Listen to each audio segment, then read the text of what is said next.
তোমাদের জন্য নতুন একজন গণিতের টিচার এসেছে। আল্লাহ, আমি স্বপ্নে দেখছি নাকি বাস্তবেই আছি? তাহলে কি আমি আমার মনের মানুষ পেয়ে গেছি? So any questions? স্যার, আপনার বয়স কত? এই প্রশ্নটা যে আমার বয়স কত, এটা শুধু ওর মাথায় না, সবার মাথায় ঘুরতেছে, তাই না? স্যারও জানুক আমি স্যারকে কি পরিমাণ পছন্দ করি। কে এখানে?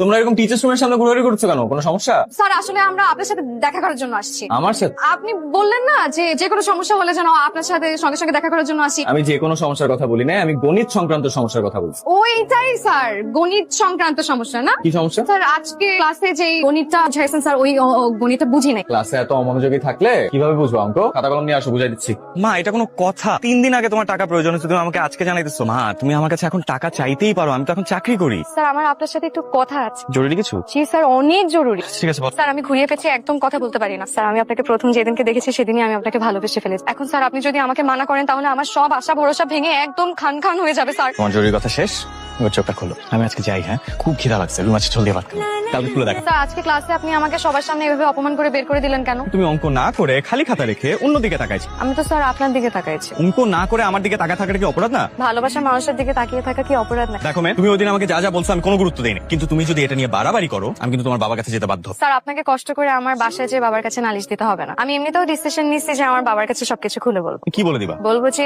আমি আমার ভালোবাসার মানুষকে খুঁজে পেয়েছি, তাড়াতাড়ি আমাদের দুজনের বিয়ের ব্যবস্থা করো। তোরই আমার একমাত্র মেয়ে, ওর কোনো চাওয়াই আমি অপূর্ণ রাখবো, এটা অপূর্ণ রাখবো। আপনার কোথাও একটা ভুল হচ্ছে। আমি তরিকে নিয়ে এরকম কোনো চিন্তা ভাবনা একদমই করছি না। বিয়ের সাথে এভাবে সম্ভব নাকি? তুমি আমার সবকিছু জেনেও বলছো সম্ভব না, তাহলে কি আমি সম্ভব করবো? আপনি কিভাবে ভাবলেন যে আপনার টাকা পয়সা পাওয়ার এসব দেখে আমি তরির এইসব ছেলে মানুষই প্রশ্রয় দিব? তরি যা করছে এগুলো আবেগের বশে করছে। ওর সামনে এত ভালো একটা ফিউচার পড়ে আছে, ওর সামনে পরীক্ষা। আপনি বাবা হিসাবে এইসব ছেলে মানুষের হয়তো প্রশ্রয় দিতে পারেন, কিন্তু একজন শিক্ষক হিসাবে আমি তা পারি না। এরপরেও যদি আপনি উল্টাপাল্টা কিছু করতে চান, আমার বিশ্বাস এই দেশে আইনের একটা ব্যবস্থা। আর একটা কথা, আমি যদি তরিকে কখনো ভালোবাসবো ওর জন্য, আপনার এই চেয়ার বা ব্যাংক ব্যালেন্স থেকে। স্যার, আমার না খুব ভয় করছে। কিসের ভয়? কাউকে হারানোর ভয়। স্যার, আমি না আসলে কোনোদিনই ভালো স্টুডেন্ট ছিলাম না, কিন্তু এখন চেষ্টা করছি। স্যার, আপনি আমাকে এতদিন যা যা পড়িয়েছেন আমার কিছু মনে নাই। 4 মাস পরে বোর্ড পরীক্ষা, অথচ দেখেন এতদিন কি কি পড়ছে আমার কিছু মনে নাই। স্যার, আমি এবার নির্ঘাত ফেল করবো। পাস ফেল নিয়ে এত চিন্তা করলে হবে না। তুমি মনোযোগ দিয়ে পড়াশোনা করো, কনফিডেন্টলি পরীক্ষা দাও, তোমার পাস। আপনাকে না পেলে পাশ করি। মন থেকে চাইলে ঈশ্বরকেও পাওয়া যায়। তাহলে স্যার বলেন যে শুধু পাশ করলেই হবে? রে ফাকিবাদ। আচ্ছা ঠিক আছে, তোমার পাসও করা লাগবে না, তুমি ফেল করলে হবে। তবে পড়াশোনাটা যেন একদম মন দিয়ে করা হয়। আমি খুব ভালো করেই জানি, এমনিতেও কয়েকদিন পর আমি শিক্ষকের বউ হব। পড়াশোনার উপর তো সবসময় থাকতে হবে। এই কি করছো? কি করলা? স্যার, শুভ কাজে যাওয়ার আগে মুরব্বীদের দোয়া নিতে। অতটাও মুরব্বী। কিন্তু আপনি আমার স্যার, আমার মেন্টর, আপনার দোয়া আমার সবার আগে। ঠিক আছে, তবে দেরি হয়ে যাচ্ছে।